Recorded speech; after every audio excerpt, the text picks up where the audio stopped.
Olá! Nesta aula nós vamos falar sobre o chakra básico, que é o primeiro chakra principal. Seu nome original é Muladhara, que significa raiz, suporte. Sua frequência é de 963 Hz, sua cor é vermelha, seu elemento é terra e ele está localizado na base da coluna entre o ânus e os órgãos genitais. O chakra básico rege as glândulas suprarrenais, os pés, os ossos e a estrutura esquelética, as vértebras coxígeas, os dentes, o nariz e o intestino grosso, e influencia também os genitais, os rins, a bexiga, a pele e os canais urinários. Os ossos, eles nos dão estrutura e através das pernas nós nos locomovemos e podemos realizar as atividades básicas necessárias para a nossa sobrevivência. Através dos nossos pés nós nos conectamos com a terra, reagimos à gravidade e vivemos uma existência material. Como cada chakra está diretamente relacionado a aspectos da nossa vida, o chakra básico tem a ver com a realidade física, a experiência no mundo material e as nossas raízes. E isso envolve a nossa casa, a nossa família, o nosso sistema de apoio, as nossas conexões sociais. Durante a nossa experiência na Terra, nós temos uma identidade que é biológica, né, que herdamos da nossa família, e temos também uma identidade psicológica, que se desenvolve ao longo da vida através da convivência familiar e das interações sociais, sejam elas ligadas ao trabalho, à religião ou a qualquer outra atividade, qualquer outra interação. O fato é que através do chakra básico nós nos conectamos ao lugar ao qual nós pertencemos e ao nosso povo, ao nosso ambiente. Nesse contexto, nós procuramos sentir segurança e bem-estar e, ao mesmo tempo, construir uma autoestima grupal que antecede a identidade individual e que, ao mesmo tempo, está intimamente associada com aquele grupo. Para ter uma vida segura, nós precisamos estar bem ancorados e ter uma vida estável. Isso significa, a partir das energias do nosso chakra básico, ter comida, ter abrigo, ter roupas, ter trabalho e sentir que nós pertencemos. A partir do chakra básico, nós criamos raízes no mundo físico e nosso ambiente. E esse ambiente ele pode nos proporcionar segurança para um bom desenvolvimento do chakra ou não, né? Se nós não tivermos essa segurança. Quando o chakra básico se desequilibra, nós podemos sentir que não temos as nossas necessidades básicas atendidas para seguir em frente. Nós sentimos medo. Diante disso, quando enfrentamos desafio, nós podemos sentir que não temos capacidade para garantir a nossa sobrevivência. Em casos extremos, nós podemos acumular recursos materiais simplesmente por medo de que a nossa sobrevivência seja ameaçada. E é impossível para uma pessoa estar completamente saudável quando ela se sente assim, ameaçada.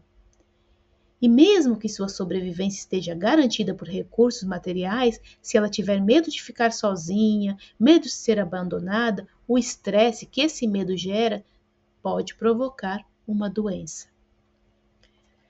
Afinal, sentir que pertencemos a um grupo é um tema central do chakra básico. Representa a ligação com as nossas raízes, com a nossa família, com o nosso mundo material. É um sistema de apoio que forma um campo energético que se manifesta através das coisas básicas da vida que estão relacionadas com a sobrevivência.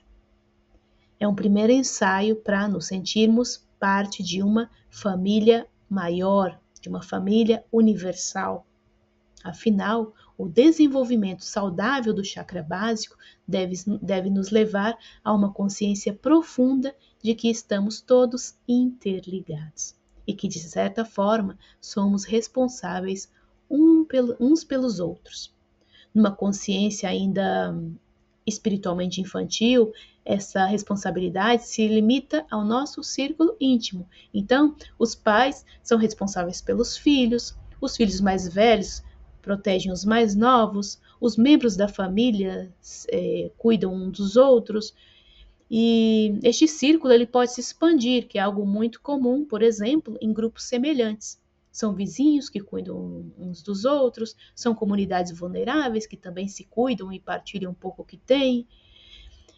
Vista dessa perspectiva, existe solidariedade entre as pessoas cuja sobrevivência pode estar ameaçada. Porém, apesar dessas poucas e limitadas manifestações de solidariedade, a sociedade em geral ainda apresenta um subdesenvolvimento do primeiro chakra, e isso ficou bem evidente com a chegada da pandemia. Ainda nos falta a responsabilidade mútua, essa preocupação de cuidar uns dos outros, nos protegermos e nos apoiarmos mutuamente. E por quê? A resposta está na base e pode ser diversa. Pode ser que nosso grupo principal pode não ter nos garantido segurança, ou nosso grupo primário pode sim ter nos garantido segurança, mas fez isso fomentando uma espécie de, entre aspas, egoísmo de grupo. Apenas o nosso grupo importava. Pode ser até que, apesar de pertencer a um grupo com bases sólidas e um forte sentido de solidariedade, a pessoa não se sente identificada com esse grupo. E se nós tivemos uma infância insegura, isso pode gerar uma incapacidade de formar vínculos com outras pessoas. Se na infância nós tínhamos tudo o que precisávamos, mas nos desviamos, não aprendemos desse grupo, aí é bem mais complicado. E por último, se nós absorvermos certos conceitos distorcidos na nossa infância, precisaremos de muita coragem para enfrentá-los. Afinal, questioná-los e até mesmo descartá-los abala o quê? As nossas estruturas e pode nos dar a sensação de que a nossa sobrevivência está ameaçada. E quais seriam esses conceitos distorcidos? Podem ser crenças e costumes que estão na família há muito tempo e podem estar desatualizados. Eu vou te dar um exemplo pessoal. Na minha família, a comida é sagrada. Nenhum membro da nossa família nega comida para qualquer pessoa que tenha fome. Isso é ótimo, isso é bom. Mas, por outro lado, existe um exagero que tem raízes no passado, porque membros da minha família, eles passaram fome, não tiveram suas necessidades básicas supridas. E quando finalmente eles conseguiram satisfazer essa necessidade, a comida abundante se tornou um mecanismo que supostamente garante um sentimento de segurança. Nesse contexto, deixar comida no prato, jogar fora, é um pecado mortal na minha família. Então, desde muito pequenos, nós aprendemos a comer tudo que tinha no prato, sem exceção, sem importar se continuava ou não com fome. E se sobrasse comida que não fosse servida, ou comida na geladeira e não fosse possível dar para alguém, não podia jogar fora, não. Então eu cresci com esse hábito, mas com o passar do tempo eu comecei a questionar isso. Se não podemos jogar a comida no lixo e nos obrigamos a comê-la, mesmo sem sentir fome, então o lixo somos nós.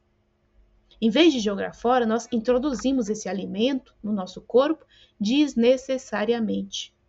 E não é por acaso que o peso sempre foi e continua sendo um problema nessa parte da minha família.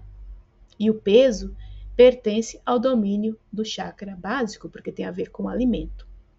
Então, o que eu queria ilustrar é que, assim como na minha família, cada um tem seus próprios conceitos distorcidos ou ultrapassados. Uma família pode ser racista porque ainda guarda ideias de um passado em que, infelizmente, escravizar pessoas era comum. E daí vem o racismo estrutural que ainda sobrevive e as pessoas nem percebem, acham que é normal e ainda acham que as pessoas que se sentem doloridas, magoadas com isso, estão com mimimi, né? Estão exagerando. Tem famílias que podem valorizar certas profissões e desaprovar outras por preconceitos relacionados com o passado. Uma família pode ser machista porque ainda mantém a visão da mulher submissa do passado, enfim.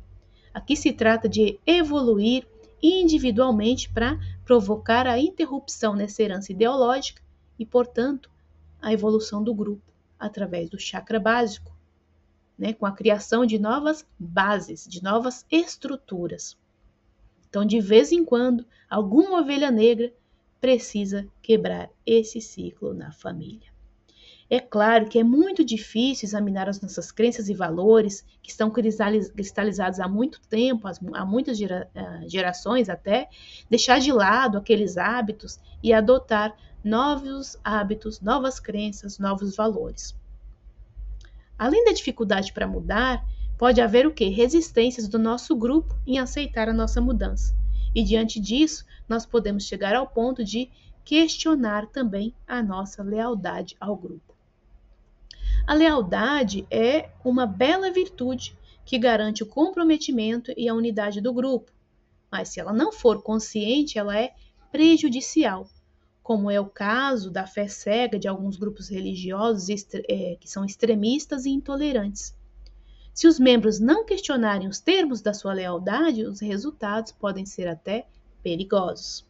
E como se sabe, as pessoas que se sentem parte de um grupo evitam esse tipo de questionamento porque teriam que se distanciar quando na realidade estão presas a um vínculo estrutural. Sair do grupo parece uma ameaça para a sua sobrevivência, já que estão conectados pela raiz, né, que é o chakra básico. Bem, o vídeo já está ficando longo, né? A aula já está ficando longa. Nós vamos ficando por aqui.